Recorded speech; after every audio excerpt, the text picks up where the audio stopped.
You know, me and Akademiks, we talk often. We have talked often for years. I'd offer my advice, you know, on certain situations. I would have told you not to do it. Really? I'm going to tell you why I would have told you not to do it. Wait, hold on. By the way, also, a lot of people would hit me and they were like, yo, man, I thought you said Charlamagne was your man. He hating on you. Like, I got a lot of people hit me like that. And I was like, yo, and I even did. They said that because of the last episode. We said that Joe Budden. It wasn't hate. I said that Everyday Struggle is going to last 6 months. I said 2. And the reason, and it has nothing to do with you and everything to do with self-destructive Joe Budden. Yeah. Like, that's just it. Joe Budden is the guy who, when things get good, he fucking puts gas all over the place, lights a cigarette, and blows the joint. Now, we said that with the context of this is great content. I hope that we're proved wrong. At least I did. I really enjoy watching the clips, and then I watched an actual whole fucking episode, and I enjoyed it, and we'll get into why I enjoyed the dynamic later, but I want you to say your point about the thing. Oh, no, I was just saying that, you know, I would have told you not to do it, and I'm going to tell you why. I feel like Complex kind of co-opted you and your audience. Like, you're probably competition to them. Because I look at your numbers on your YouTube pages. I didn't even realize you had like 4 pages the other day. You got like no less than 300,000 subscribers on each one. You put out videos. You probably average about 150, 100, maybe 200,000 views per video. And I feel like they bought Akademiks in because they realized this guy is competition to what we're doing. Now, I wouldn't mind them helping you to elevate your platform, but I just don't understand the dynamic between you and Joe. I almost feel like Joe could do his own thing and Akademiks could do his own thing. And I just don't see, the way it's going right now, I just don't see it lasting any more than 6 months because somebody going to get fed up. Either Joe going to get fed up because he tired of motherfuckers calling him industry and saying he's not an underground artist no more, or you going to be like, why the fuck am I continuously coming here to do this shit when I got my own platform? That's interesting. I didn't know. And I want to be wrong. I'm just telling you what you asked me what I think is what I think. Yeah. No, that's interesting. I didn't know how much influence I guess you had now. I didn't know how you had all the YouTube pages. I always kind of went for you on Twitter for hip hop news, like breaking hip hop news, almost like TMZ. I called you the hood TMZ. You know, the second some shit happens. Yeah. So, what I'll say about the dynamic of the show, which I found very interesting, is Joe. And I was watching this whole episode. Joe is incredibly interesting. And always has been. Always has been. Whether it's rap. Joe used to do radio. Like, people don't remember. Joe used to do morning radio. No, he used to do morning radio. I was a child in like middle school or something like that, listening to morning radio. Yo, Joe was on hot. Joe is excellent. Dude, I'm watching this, and I'm like, he's excellent.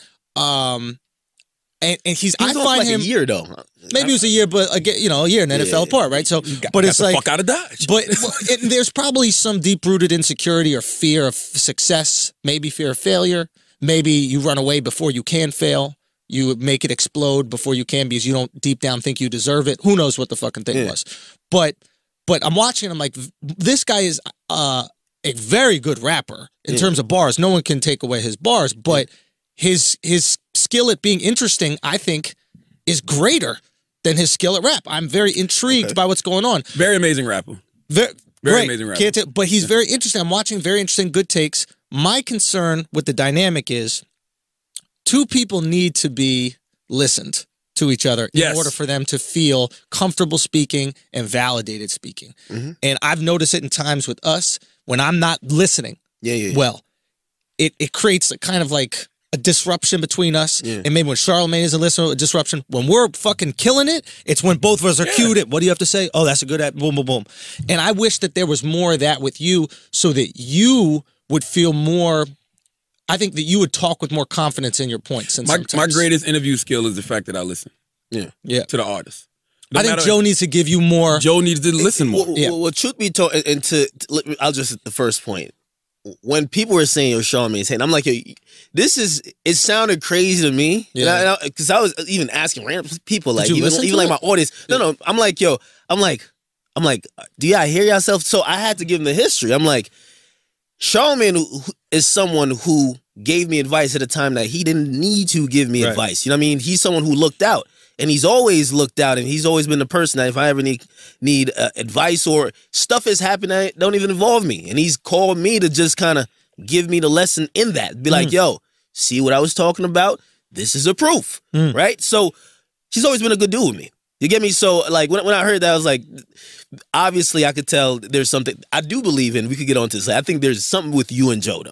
I don't know what it is. Historically. There's something when you, I'll tell you exactly what it is. Wait. Dominican women. What? They're fighting over the Dominican women, okay? Charlamagne wants all the Dominican women to himself, and so does Joe. I'm a and it's a married big man. fucking problem. No. All right? There's something, because I heard the comments or whatever, and I was like, I know his humor, and I said, and I told people, I'm like, we've had personal conversations, right? Yeah. So I'm like, his humor didn't offend me because I know his humor. Yeah. I said, if anything, I was like, this is him foreseeing something with Joe or taking a jab at Joe. Now, again, wasn't a jab. Definitely wasn't a jab. What was it? What would you describe it as? And honestly, it was like I'm a hook. It's just like anything. No.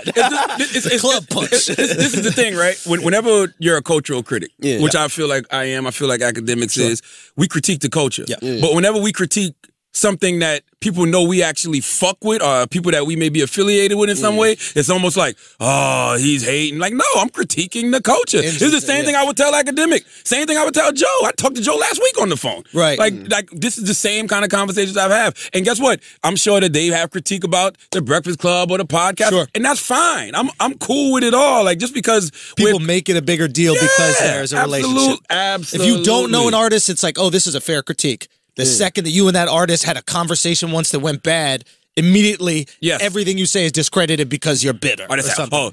Everyday struggle is taking over the Breakfast Club. It's two different lanes. Completely. We do terrestrial radio. Y'all do online webisodes. And it's very hip-hop specific. Very hip-hop specific. They're not going to talk about Ryan Holiday. Exactly. Allison Williams isn't going to, Lena Dunham's not going to Everyday Struggle. Sure. So it's cool. And like I told somebody last week, we need all of these different spaces in hip-hop. I agree. Like, we don't need one outlet. Nobody needs to have a monopoly on this shit. Shit is getting specific, especially with the internet. You want a hip-hop-centric first take, which is what this show is. Brilliant idea.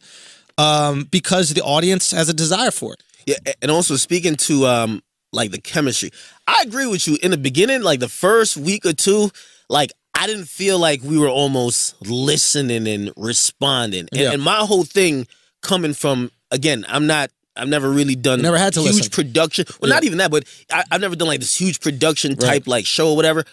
I always care about the content, right? Yeah. So like I would watch the content and I'm like, yeah, people might like me, people like Joe, people might like Complex as a company, but I'm like, I don't believe that the content is where I would like it to be, right? So I really, and I talked to production, me and Joe, like my thing was trying to get the content to a place where, because I said, listen, beyond the screaming and 2-minute clips that you guys say you see, 9 months later, people are going to have to watch the episodes because those ain't going to last forever. It's like Love and Hip Hop. How many times are you going to see a chick get slapped? Absolutely. How many times? Like, at some point, you get desensitized, you're not even clicking. So you got to get people invested, and that's how I've done it. Like, I built my platform over 5 years. So I'm like, we got to get the conversation right. And we have to get it to a place where we listen and respond to each other. And that when people watch the actual show, they're like, yo, you know what? This is a great discussion, great debate. I agree with him on here. I agree with him on here. And they come away with their own points, and that'll continue the narrative and the discussion of the show. So I've been working on that since the first week. And I'll give credit to production. How long y'all been out? A month? Yeah. Okay. I give credit to production. Even Joe. I've always said with Joe self-adjusts. Like, even some things I'll be like, yo, nah, I think I got to talk to him about it. It's like, he kind of already knows. Like, so he adjusts himself. But even with, like, everyone else, like, I talk to him. I'm like, yo, I think this is what we need to do. And they react positively. It's not like they're like, because at first I was thrown off. I was like, I don't know what we doing here, but I feel like this is almost, and I've said it like publicly. I say, yo, this might be like Love and Hip Hop on some, this might be like Love and Hip Hop we're just on a debate set, right? Because we're not having conversations. We're having like these moments of flare-ups. And you never want that. You don't want to become a caricature of yourself. And, and a lot of times when you're reading these social media comments and you're reading what people are saying on YouTube, you're like, oh shit, let me give them more of that. One thing you said just now that was very interesting. You said you've built this up over 5 years. Yeah. What I hate about hip hop fans are so fucking fickle. Yeah. Like they don't. Nobody has cachet when it comes to hip-hop fans. Yeah. Like, and what I mean by that is Breakfast Club could be around for 7 years. A show like Everyday Struggle could come, have 2 interviews that people watch and everybody like, oh my God, y'all taking over. Like that's not the way none of this shit works. And it shows how fickle hip hop fans are. You have to be consistent over 7 years. The reason people trust you, and Complex came to you at this point to say, you know what, Akademiks, we think that you're an authority in the coaching now, is because of what you built up over the past 5 years. So I don't want anybody to ever feel like, you know, brief moments are what you should base a whole situation on. Sure. You know what I'm saying? Yeah, because what's going to end up happening is, and what you're saying is very important, when you have these, like you say 90 days from now, you want to just have content out there. Good content. 9 months. I'm looking long term. You know why? Because every day, you're not going to have a Lil Yachty interview every day. Right. You're not going to have a Wale interview every day. Absolutely. At the end of the day, you and Joe have to be the most 2 entertaining people that people come to watch every fucking day. I agree. That's what you got to put your foundation on. So you can't do that becoming a character to yourself. You No, just that's won't. true. It'll burn out. Yeah. Like I heard Joe today say, fuck L.A. Reid.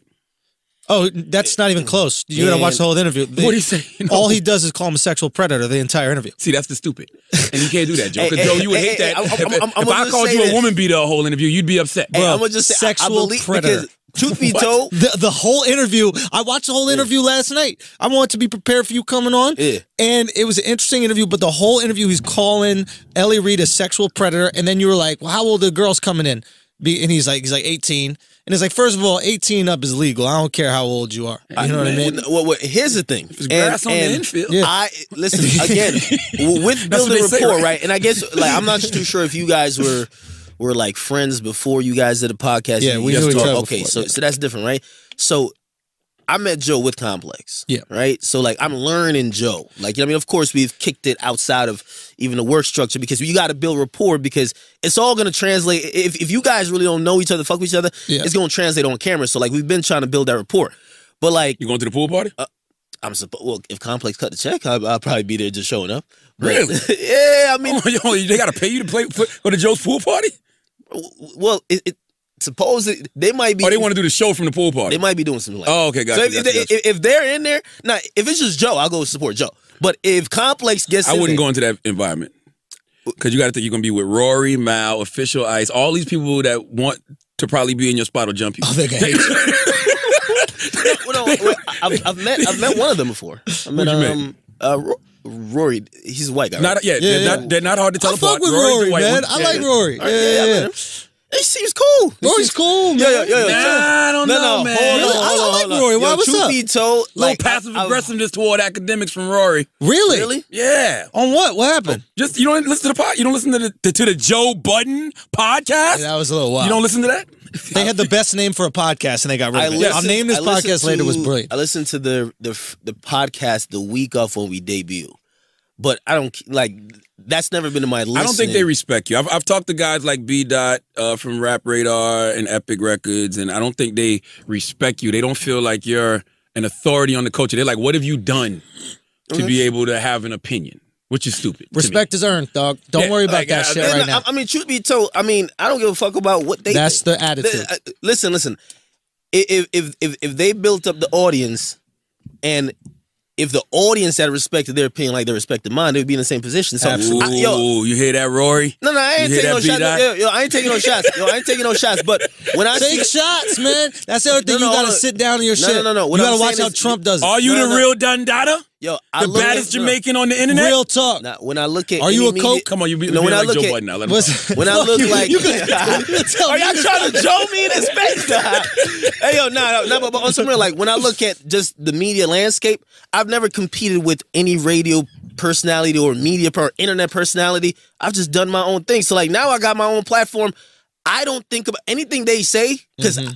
Other than like y'all asking me, I've never had like an opinion on them. If they're all great, Like, if I always say the fans will do the ultimate talking. If you're talented, if you're knowledgeable, they decide. I can't. Listen. If you want me to show you I brought I ain't gonna be doing that. If the fans have decided, you got to get it up with the fans. That's a fact. And also, I might not be the authority on your hip hop because a lot of people are dated, and that's the reason why I'm here, right? A lot of my supporters, they fuck with me for the new wave that a lot of people, like Joe, they discredit. They don't fuck with. Those are fuck boys. But I told you that's your strength. There needs to be a voice that represents those people. Now, agree. Again, if anybody has, that's why I don't like. I don't even hear those type of conversations because number one, I don't put myself. It's funny, and I was telling like even the people at Complex, I'm like, they be mentioning all these like industry people. I'm like, I literally know like 5 people. You don't have to. And I'm like, yo, I'm like, Charlamagne was the first. I guess, are you industry? The first industry person I know. Yeah. I'm like Joe is like second or third or fourth, and I know like one more. That's it. Like I don't care to know. I don't want to be around y'all circles. I don't need to be cool with y'all. I have my audience, and I've always remained loyal to my audience. I only cater to my audience. You're the Little Yachty of the industry. Yeah, I'll be the outcast. I don't want to be the poster child of whack niggas though. Okay, but you are the Rory. the Rory. Rory feels that way. What do you mean? He feels like Akademiks the poster child for like he said he was tweeting about it. He was like he was basically trying to say like guys like he didn't say his name, but he was like Akademiks rep for the guys who don't leave the house, who stayed in the basement. I didn't know Rory's all salty like this. Hey, a little bit. I don't like this, Rory. You think it's salt? I think it's a little salt, man. Yeah. No. Well, to all that I point, see is Rory posting Throwback Thursdays. No, when I used to be a jogger. Or How do we know Rory's not Dominican? Oh, like Drewski? Yeah. How do we know Rory's These light-skinned Dominicans coming out here. Yo, to that point though, like we had Wale up there, right? Mm-hmm. I don't know. I guess maybe I'm not like again. Maybe I'm just new hip hop guy or whatever. But like Wale was up there and he said, yo, let me tell you something, son. And back in high school, I was the guy who was the running back. I got all the bitches. I did this. And the whole time he was telling me, he was like, yo, you was a loser. And I was like, that's not no diss no more. Like that's the new people who are popping, none of them were cool. You can't tell me Uzi was the cool. Was Uzi the cool nigga in college? Was Yachty? Yachty said he lost his virginity last year. Salute to my nigga Yachty. That's my guy. Yeah. But yo, again, you don't have to be like the best thing I love about where hip hop is going. Yeah. And that's why I like to stay my lane. Yeah. Is that you don't have to pretend to be anything you're not. Nigga, yeah, like yo, D-boy. I'm none of that. High school should not be the coolest part of your life. And if it is, you fell the fuck off. And here's the funny part about it. The people who were cool in high school, they fell off. No, I don't know anybody cool in high school who's popping out. Sure. That one. I'm not gonna lie, I wasn't a loser in high school like you. You know what I mean? Were you the running back? This is a good question. Were you the running basketball team? You know what I'm saying?